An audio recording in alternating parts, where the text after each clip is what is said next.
बिस्मिल्लाहिर्रहमानिर्रहीम। अस्सलाम वालेकुम नाज़रीन, आप यूट्यूब चैनल देख रहे हैं। मैं इमरान खान हूँ। जमात इस्लामी ने 10 मुतालबात रखे हैं हुकूमत के सामने और मुज़ाकरात के लिए कमेटियाँ भी बन गई हैं।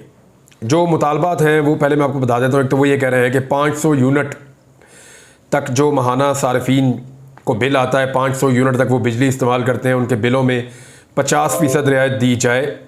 अब क्या ये मुमकिन है इस वक्त इस मईशत में मौजूदा हुकूमत के लिए? तो मैं आपको साफ कह देता हूँ, मुमकिन नहीं है। नंबर 2, पेट्रोलियम लेवी ख़त्म की जाए। ये IMF की शर्त है जिसकी बुनियाद पे पाकिस्तान ने कर्जा लिया है, ये भी मुमकिन नहीं है। पेट्रोलियम मसनूआत की कीमतों में हालिया इजाफा वापस लिया जाए। हाँ, ये हो सकता है कि हालिया इजाफा वापस ले लें जो अभी कुछ दिनों पहले हुआ है, लेकिन जो उससे पहले इजाफा हुआ था और मुस्तकबिल में वो फिर इजाफा कर देंगे, तो ये हाँ ये हो सकता है कि अभी वक्ती तौर पर करें और फिर उसके बाद वो ना करें। अशिया ज़रूरिया की कीमतों में 20% कमी की जाए। ये आदाद शुमार का गोरख धंधा है, हुकूमत क्लेम कर सकती है कि हमने ये कर दिया है। गैर तरक्याती अखराजात पर 35% कट लगाया जाए। हुकूमत अपने खर्चे कम करे ऐसा दिखाई नहीं दे रहा, क्योंकि देखें यहाँ मेरे पास एक और ख़बर भी है।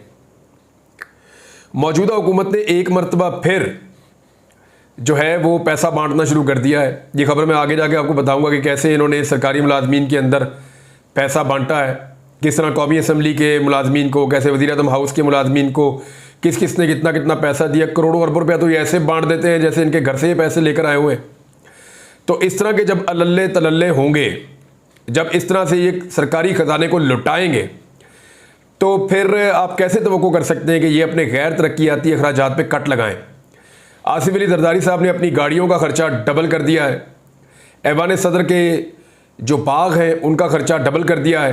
वज़ीर-ए-आज़म और वज़ीर-ए-आला हाउस के खर्चे बढ़ गए हैं, तो इनके खर्चे तो बढ़ते चले जा रहे हैं। अभी स्पीकर पंजाब असम्बली के लिए 10 करोड़ रुपए की गाड़ी और उसके पीछे चलाने के लिए 2 नई और मज़ीद गाड़ियाँ डबल के बन डाले और बाकियों के लिए भी गाड़ियाँ ली जा रही हैं। तो ऐसी सूरत में ये हुकूमत गैर तरक्याती अखराजात कट करेगी, ज़ुबानी कलामी कर सकती है। फिर IPP से कैपेसिटी पेमेंट और डॉलर में अदायगी का मुआहदा ख़त्म किया जाए। ये अब अदालत को, सुप्रीम कोर्ट को इन्वॉल्व करना पड़ेगा।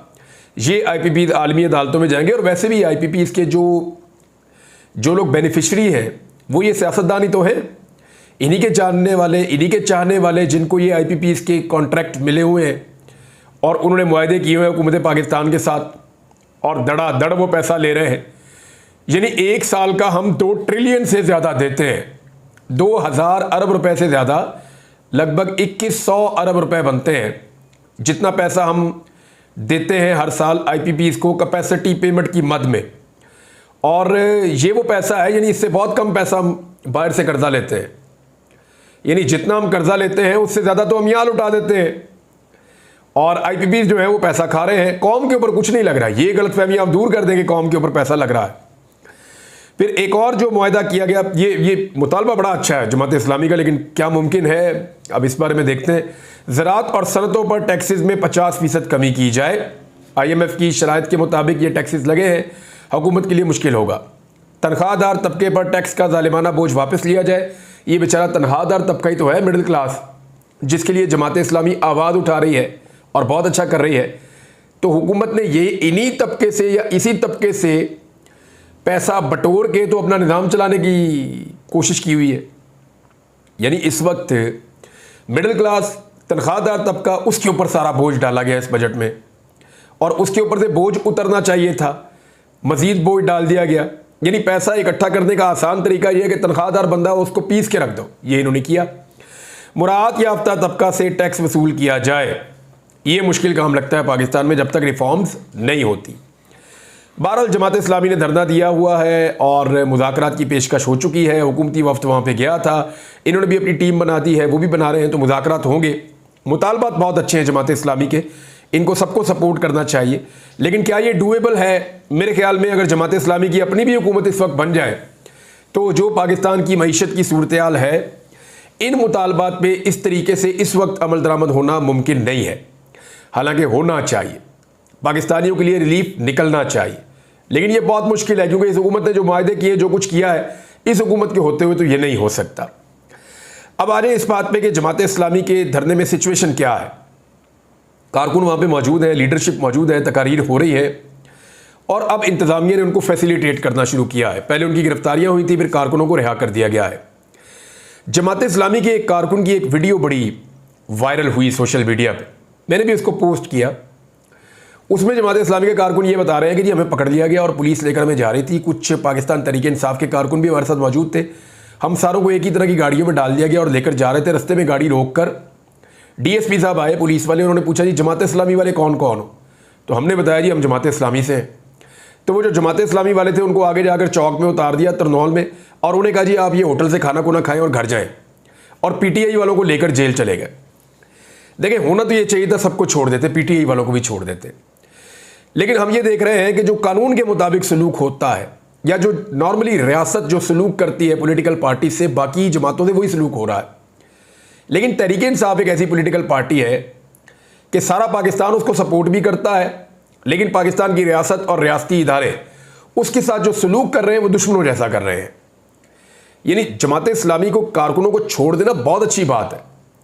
नॉर्मली ऐसे ही होता है कि जब आप पकड़ लेते हैं सियासी कारकुनों को तो फिर आप छोड़ भी देते हैं कि ठीक है उधर से पकड़ा, उधर ज़्यादा रश था, यहाँ ले आए, दूर लाके छोड़ दिया, ठीक है घर जाएंगे, डिस्पर्स होंगे, आहिस्ता आहिस्ता मामला रिजॉल्व हो जाएगा। ये पुरानी हिकमत अमली है। लेकिन पाकिस्तान तहरीक इंसाफ की मर्तबा ऐसी कोई हिकमत अमली नहीं होती। उन्हें तो पकड़ के सीधा जेल भेजते हैं, अंदर डालते हैं। अब वो बच्ची को उठा लिया, उरूबा को, वो एक लड़की को, और उसके खिलाफ प्रोपेगेंडा ये चल रहा है कि वो 11 लाख अकाउंट्स को अकेली हैंडल करती है। How is it possible?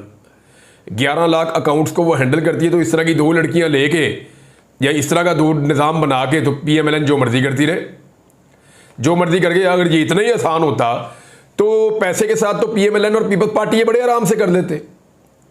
अगर ये इतना ही आसान होता तो पाकिस्तान में जिसके पास पैसा होता उसकी बेशुमार मकबूलियत होती। यानी पाकिस्तान में मलिक रियाज को चाहिए, या अलीम खान को चाहिए, या नवाज शरीफ और आसिफ अली जरदारी जिनके पास बेशुमार पैसा है, उनको चाहिए वो पीटीआई से 10 गुना बड़े बड़े सोशल मीडिया के नेटवर्क खड़े कर सकते हैं। तो तनख्वाहदार लोगों से नहीं होता, ये सबको पता है। मरीम नवाज साहिबा ने तनख्वाहदार लोग रख कर देखे, उनके मीडिया सेल के अंदर लोग मौजूद हैं, लेकिन वो नहीं कर पाते। एक लड़की कैसे 11 लाख अकाउंट हैंडल करके, अभी मजाक बनाया हुआ कल से, और उसके ऊपर जो है वो कीचड़ उछाल रहे हैं, लेकिन उस बच्ची ने भी कमाल कर दिया। उसको जब अदालत लेकर आई पुलिस, तो उसके वालिद बैसाखियों पे आए थे, उसकी फैमिली के और लोग भी वहाँ मौजूद थे। तो बेचारी लोअर मिडिल क्लास से उसका ताल्लुक़ है। तो वो अपने वालिद को जब गले मिली तो उसने कहा कि बाबा रोने वाला काम नहीं करना। बड़े हौसले के साथ मुस्कुरा रही थी। उसने सबको जाके वहाँ पे हौसला दिया, कुछ नहीं हुआ, ईजी हो जाओ, कुछ नहीं होता, मुकाबला करेंगे। उसको जुडिशल कर दिया और रऊफ़ हसन साहब को जो है वो भिजवा दिया गया दोबारा रिमांड पे 2 दिन के। और ये कहा गया कि इनके इंडिया के साथ ताल्लुकात हैं। मैंने देखा है हर दौर में इंडिया के साथ ताल्लुकात लोगों के निकल आते हैं। जो लोग भी रियासत के बयानिए से इख्तलाफ करते हैं या पॉलिसी से इख्तलाफ करते हैं, नॉर्मली वो इंडिया के दोस्त बन जाते हैं, पाकिस्तान के दुश्मनों के दोस्त बन जाते हैं, या वो इसराइल के दोस्त बन जाते हैं, या वो इंडिया के दोस्त बन जाते हैं। ये कहानी हम बहुत पुरानी सुन रहे हैं। लेकिन अजीब बात यह है कि माजी में जो लोग इससे मुतासिर हुए वो आज इस कहानी को बेचने के लिए बेनिफिशरी के तौर पे सामने आ जाते हैं। अनफॉर्चुनेट है। बहरहाल पाकिस्तान तहरीक इंसाफ के जिन लोगों को गिरफ्तार किया जाता है, थोड़े दिन के बाद वो लीडर बन जाते हैं। यानी इस पार्टी में इतने सारे लीडर बन चुके हैं, और ये मेहरबानी पाकिस्तानी एस्टेब्लिशमेंट की और पीडीएम की जमातों की है। इन्होंने इतने नौजवानों को, लड़कों को, लड़कियों को पकड़ा, खवातीन को पकड़ा, बुजुर्गों को पकड़ा, और उनको इस तरह की सूरत हाल में रखा कि वो जब निकलते हैं बाहर जेल से तो वो लीडर बन के निकलते हैं। उनके चेहरे पे मुस्कुराहट होती है, वो डटकर खड़े हो जाते हैं।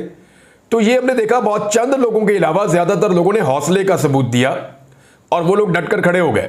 तो तहरीक इंसाफ में लीडर्स का इतना बड़ा हुजूम पैदा करने के लिए इमरान खान साहब को एक दिन शुक्रिया अदा करना पड़ेगा अपने तमाम सियासी मुखालिफिन का। बहरहाल जमात इस्लामी के कारकुनों को रिहा कर दिया गया। इसमें जमात इस्लामी का कोई कसूर नहीं है। हर पार्टी के साथ यही होता है, कारकुन पकड़े जाते हैं, छोड़ भी दिए जाते हैं।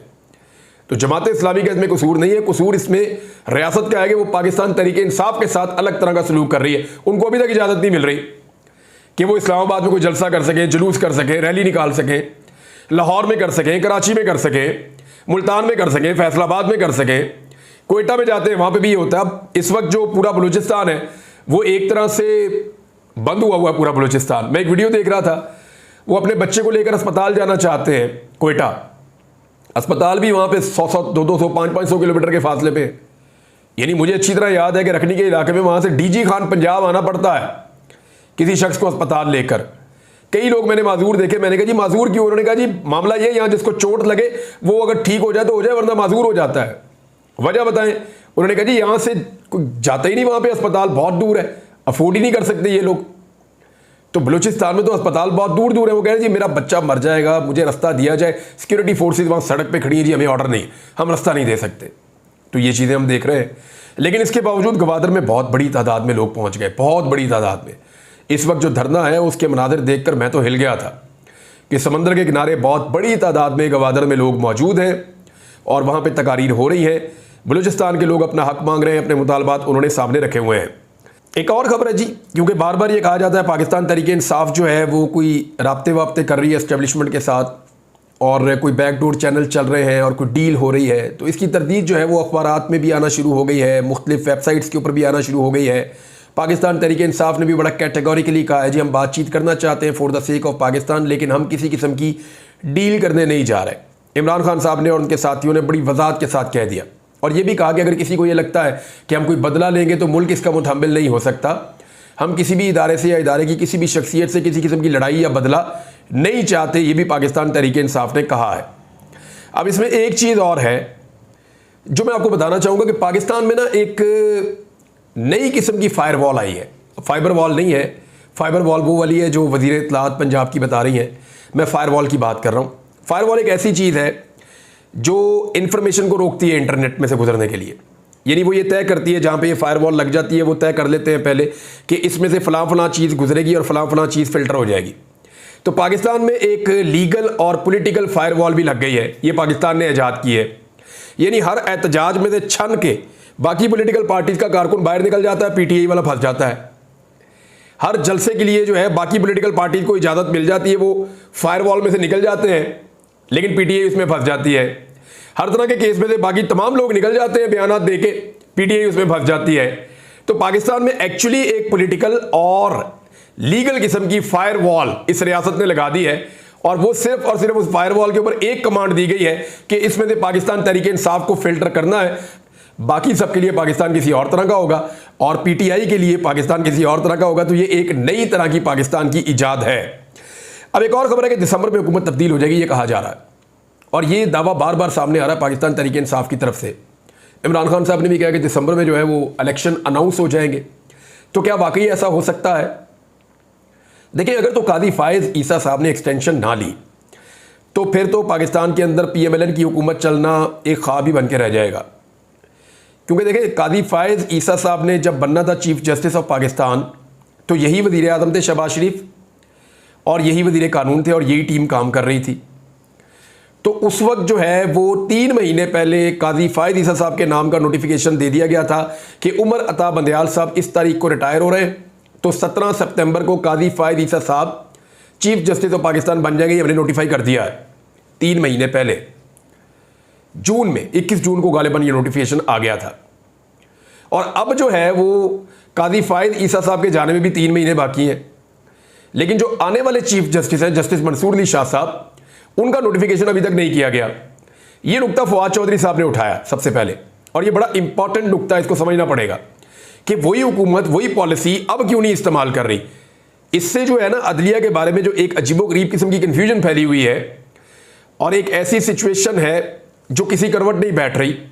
यानी समझ ही नहीं आ रही कि कादी फायज ईसा साहब रहेंगे, अदलिया का क्या बनेगा, गैर यकीनी सूरत हाल है, कन्फ्यूजन फैली हुई है। इस सारे से निजात हासिल करने के लिए बड़ा आसान है कि आने वाले चीफ जस्टिस ऑफ पाकिस्तान का नाम जो है वो नोटिफाई कर दिया जाए जैसे पहले किया गया था। लेकिन हुकूमत डेलिबरेटली ये नहीं कर रही और कादी फायज ईसा साहब अपने मुंह से अभी तक उन्होंने नहीं कहा कि उन्हें एक्सटेंशन नहीं चाहिए। तो इसलिए इन खदशात के पेश नज़र पाकिस्तान में अगर कोई लोग ये कहते हैं कि शायद एक्सटेंशन हो जाएगी तो उसको आप फेंक नहीं सकते। इस बात को आपको इस बात को तवज्जो देनी पड़ेगी। तो अगर तो कादी फायज ईसा साहब चाहते हैं तो फिर तो हुकूमत तब्दील हो सकती है। देखें, 2 तरीके हैं। एक तो सुप्रीम कोर्ट ऑफ पाकिस्तान में धांधली वाला मुकदमा जाएगा और पूरा का पूरा इलेक्शन ही उड़ जाएगा, इस मुल्क में दोबारा इलेक्शन करवाना पड़ जाएगा, या फिर फॉर्म 45 के मुताबिक ट्रिब्यूनल्स अपना फैसला देंगे और पाकिस्तान तहरीक इंसाफ अपनी 40-50 सीटें वापस लेकर इक़्तिदार में आकर बैठ जाएगी। लेकिन क्या इससे इस मुल्क के मसाइल हल होंगे? तो मैं एक बात आपको बहुत क्लियर कह दूं, मैं आज ये बात कह रहा हूं, इसके ऊपर मैं कायम रहूंगा, क्योंकि मुझे ऐसा लगता है ज़ाती तौर पर तमाम चीज़ों को स्टडी करने के बाद, क्योंकि वज़ीर खजाना, उसकी मैं आपको रीज़न भी देता हूँ, वज़ीर खजाना ने आज अपने मुंह से कह दिया कि जो मौजें हमारी लगी हुई थी ना, इधर से पैसे ले लो, उधर से पैसे ले लो, उधर से पैसे ले लो, सऊदीया से ले लो, यूएई से ले लो, चीन से ले लो, फलां मुल्क से ले लो, हम पैसे लेते रहते थे मुल्कों से और मुल्क हमारी मदद करते रहते थे। फिर जब हम पैसा ले लेते थे, फिर हमारी कामयाबी ये होती थी, जी हमने आपका कर्जा वापस करना है, थोड़ा टाइम और दे दें, थोड़ा टाइम और दे दें, थोड़ा टाइम और दे दें। तो उन्होंने कहा ये मौजें हो गई ख़त्म, और बड़ा क्लियरली उन्होंने कहा जी अब पैसे नहीं मिल रहे। अब ये जो ममालिक, पाकिस्तान के दोस्त ममालिक हैं जो पाकिस्तान को इमदाद के नाम पे पैसा देते थे, इवन अमेरिका के अंदर ये डिस्कशन हो रही है कि पाकिस्तान को पैसा ना दिया जाए, और बुनियाद बनाया जा रहा है दहशतगर्दी के मामलात को। तो अगर पाकिस्तान को अमेरिका भी पैसे नहीं देता, चाइना मजीद पैसे नहीं देता, सऊदी अरब और यूएई भी हाथ खड़े कर देते हैं, तो पाकिस्तान कहाँ जाएगा? और वजीर खजाना ने आज बहुत क्लियरली कह दिया है। तो इस सूरत हाल में मैं एक चीज़ तो आपको बहुत क्लियर कर दूं, पाकिस्तान की क्रेडिबिलिटी पूरी दुनिया में ख़त्म हो गई है, जो कुछ पाकिस्तान में पिछले 2-2.5 साल में हुआ है। अब क्रेडिबिलिटी वापस आने के लिए एक फ्री एंड फेयर इलेक्शन इस मुल्क को चाहिए। इस निज़ाम में अगर इमरान खान साहब वापस भी आ जाते हैं अभी और 40-50 सीटें लेकर अपनी हुकूमत बना भी लेते हैं, तो मैं आपको लिख कर देता हूं कि पाकिस्तान के मसाइल हल नहीं होंगे, ना इमरान खान इनको कर पाएंगे ठीक। ये एक लंबा प्रोसेस है, इसके पीछे पब्लिक का मैंडेट चाहिए। जमातें वापस इलेक्शन में जाएं, पब्लिक के साथ सच बोलें और हकीकी पिक्चर दिखाएंगे कि पाकिस्तान यहां पे खड़ा है, अगर पाकिस्तान को बचाना है तो सबको कुर्बानी देनी पड़ेगी, तो आओ मिलकर पाकिस्तान बचा लेते हैं। इस एजेंडे के ऊपर दोबारा पाकिस्तान के अंदर इलेक्शन करवाया जाए, फिर अवाम जिन जिन जमातों को मैंडेट दे वो मिलकर हुकूमत बनाए, या अगर किसी एक जमात को मैंडेट दे तो वो जमात हुकूमत बनाए, और वो हुकूमत जो है वो फिर पाकिस्तान को बचाने के लिए एक्टिविटीज़ करे अवामी मैंडेट के मुताबिक, तो फिर तो पाकिस्तान बचता है।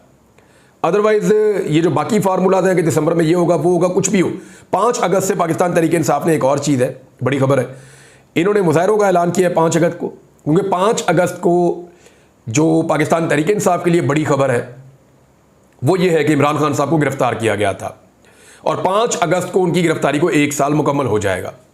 तो पाकिस्तान तहरीक इंसाफ ने ऐलान किया कि 5 अगस्त को मुजाहरे करेंगे। मेरे ख्याल में पेशावर में पाकिस्तान तहरीक इंसाफ की हुकूमत है, उनको चाहिए वहाँ 10 लाख आदमी का कम से कम एक बड़ा जलसा करके दिखाएं, फिर देखें इस्लामाबाद में परमिशन मिलती या नहीं मिलती।